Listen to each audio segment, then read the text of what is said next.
partes proporcionales, nos debían Inglaterra 800 millones de dólares de los abastecimientos de guerra y Estados Unidos 700, lo cual sumaba 1.500 millones de dólares. Bueno, lo primero que se nos ocurrió era cobrar. Muy bien. Hicimos las gestiones para cobrar. El presidente del Consejo Económico habló con que era Miguel Miranda, habló con los embajadores, y cuando él habló de cobrar, me decía que se habían reído los dos embajadores. Le contestaron que estaban cambiando la industria de guerra en industria de paz y esa transformación les llevaría 2 años. De manera que la posibilidad de cobrar esos 1.500 millones de dólares que nos debían, había que postergarlos durante 2 años, a lo cabo de los cuales nos empezarían a pagar con bienes de capital, es decir, maquinaria, vehículos, etc. Pero nosotros habíamos estudiado ese problema muy bien en el Consejo Nacional de Posguerra. El Consejo Nacional de Posguerra se llamó así porque nosotros estudiamos la forma en que íbamos a evitar que nos hicieran pagar la Segunda Guerra como nos habían hecho pagar la primera. Esta era la primera maniobra, lo de pagar con bienes de capital después de 2 años. Porque la guerra en realidad es un acto de locura colectiva.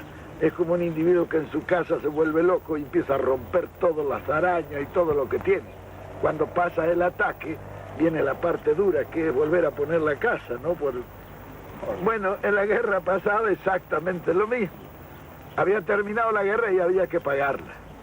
Y esta era la parte dura. Ahora, la guerra tiene la ventaja de que los que han roto sus cosas durante la guerra tienen la ventaja de pagarlas. En primer lugar, desvalorizando las monedas. Así las deudas que tienen pierden una gran parte de su importancia. Yo recuerdo que Inglaterra en el año 48, por decreto, bajó el 30% el valor de la libra. Comenzaban a pagar la guerra. Pero cuando las monedas caen, cuando las monedas bajan en su valor, los bienes de capital suben en forma inversamente proporcional. De manera que en esa revalorización de manufacturas es con lo que nos iban a pagar en bienes de capital. En consecuencia nos robaban con la moneda y nos robaban con los precios y al final nos pagarían el 15 o el 20% del total de la deuda. Claro, como veíamos claro eso porque lo habíamos estudiado, llamamos a los embajadores y dijimos, no señores, esto no puede ser así.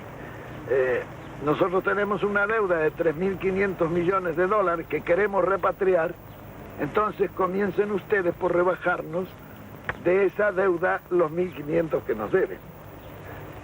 Esto dicho así en conjunto, claro, esto eran gestiones individuales con los embajadores. Lo curioso era que no querían cobrar. Claro, no se querían perder el negocio. Esa es una cosa natural. Bueno, al final se les dijo, bueno señores, si ustedes no quieren cobrar, allá ustedes. Nosotros ya lo descontamos y lo damos por pago. Si ustedes no lo quieren cobrar, ya es cuestión de ustedes. Bueno, al final cobraron. Nosotros ya bajamos la deuda externa que nos llevaba 600 millones de dólares, bajamos a casi la mitad. Y en consecuencia la amortización e intereses bajó en una proporción semejante. Nosotros teníamos, por ejemplo, un desembolso anual de casi 800 millones de pesos en fletes de ultramar para poder sacar nuestra producción, como consecuencia de que no teníamos una marina mercante. Entonces, yo hablé inmediatamente con Alberto Odero, que era el mejor armador que ha habido en la República Argentina, y le dije, vea, don Alberto, hay que hacer este asunto porque estos 800 millones de pesos deben quedar en la Argentina si transportamos en barcos argentinos. Entonces él estudió un plan para completar unas 120 o 130 mil toneladas de los barcos más indispensables para sacar nuestra producción. Nosotros vendíamos la carne a $250 la tonelada, cuando en Chicago valía $750 la tonelada. Como consecuencia que las únicas líneas de frío que podían sacar esa carne eran los barcos ingleses. Nosotros no teníamos líneas de frío para sacar nuestra carne. Naturalmente que Alberto Odero tomó inmediatamente en sus manos el asunto y, aprovechando que todos los astilleros, había terminado la guerra y los astilleros estaban sin trabajo, sacamos esos barcos casi a precio de costo, lo que era negocio para los astilleros que podían conservar su personal después de esa paralización. Porque en la guerra estaban fabricando algunos barcos, un barco por día algunos astilleros. Muy bien, fue así que nosotros rápidamente tuvimos una marina mercante que pasó las 100.000 toneladas, con lo cual tuvimos línea de frío. Y entonces a los ingleses yo los llamé y les dije, bueno, ahora la tonelada de carne vale $500 la tonelada. Ellos dijeron, no la pagaremos, le dije, yo veremos. Me dice, ustedes no van a aguantar, se le van a llenar los campos de hacienda. Y yo le dije, vea, nosotros tenemos la carne, ustedes tienen el apetito, vamos a ver quién aguanta más. Efectivamente, los ingleses pagaron las $500 la tonelada. Bien, ese era un problema que se resolvía así, se resolvía a corto plazo.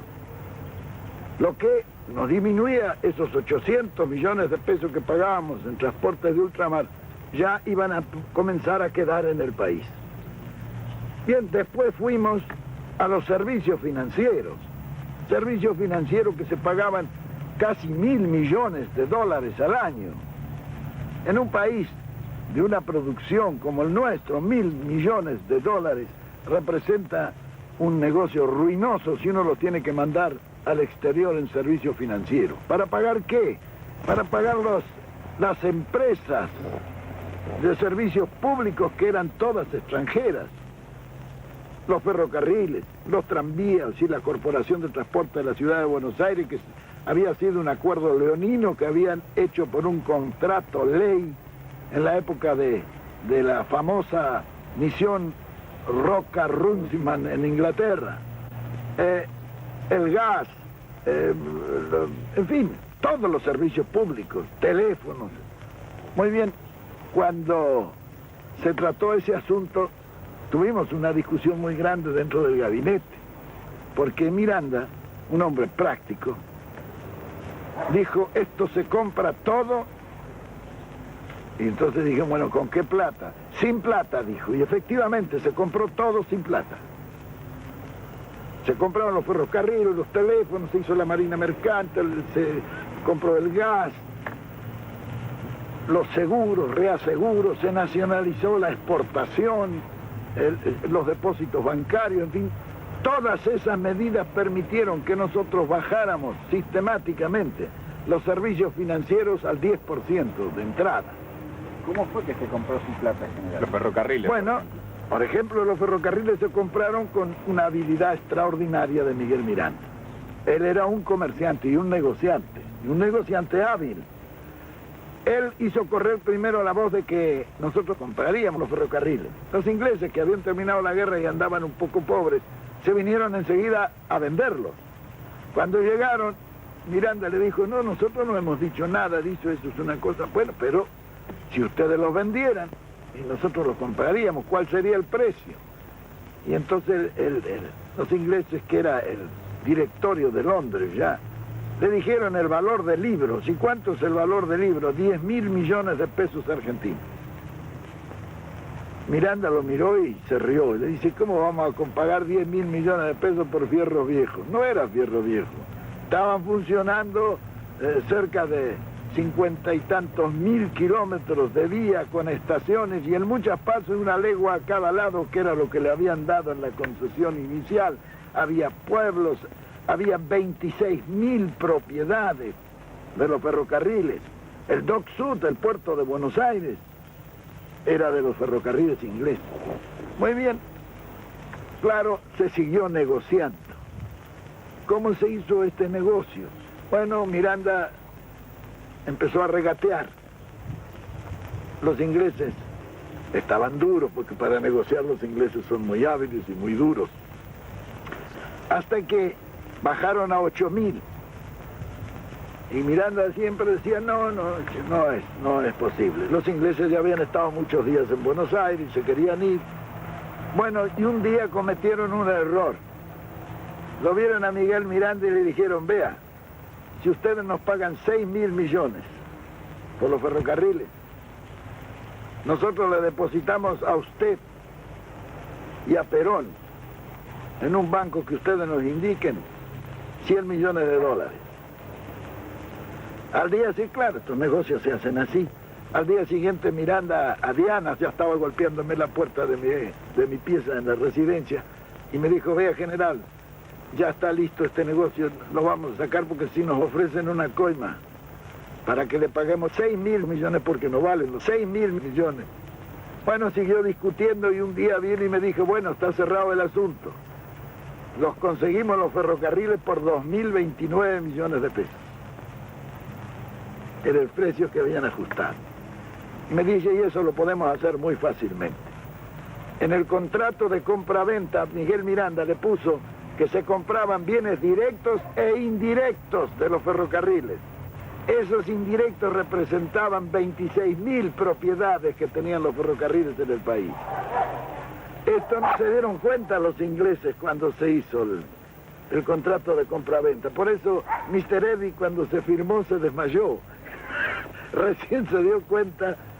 Bueno, pero aún los 2.029 millones había que pagarlos. ¿Cómo se pagaron esos 2.029 millones? Y nosotros no teníamos dinero, emitimos. Luego de las propiedades, que se tomaron 4 o 5 propiedades y sacaron 2.000 millones de pesos de la venta. Con eso se retiró la emisión y quedaron todavía en la tesorería el remanente de la venta que se había hecho. Los ferrocarriles los pagábamos con trigo. Trigo que estaba depositado en los depósitos subterráneos que habíamos hecho nosotros esperando que subiera el precio del trigo. Nos quedamos con todos los ferrocarriles y 26.000 propiedades. ¿Y qué pagamos? Era como decía Miranda, lo compramos con papelito. Y efectivamente se compró. Todo lo demás se hizo en forma similar, es decir, un buen negociante que, aprovechando el Estado, hizo buenos negocios. Por eso los ingleses no nos han perdonado nunca. Nos reíamos un día porque cuando fue el ministro de Agricultura me preguntaron a mí cuál era mi ascendencia por la forma en que habíamos negociado. Y yo le dije, vea, mi bisabuela era escocesa. Ah, dijeron los ingleses. Claro que organizada la finanza y la economía interna fue posible también desarrollar todos los demás aspectos. El campo no fue abandonado como algunos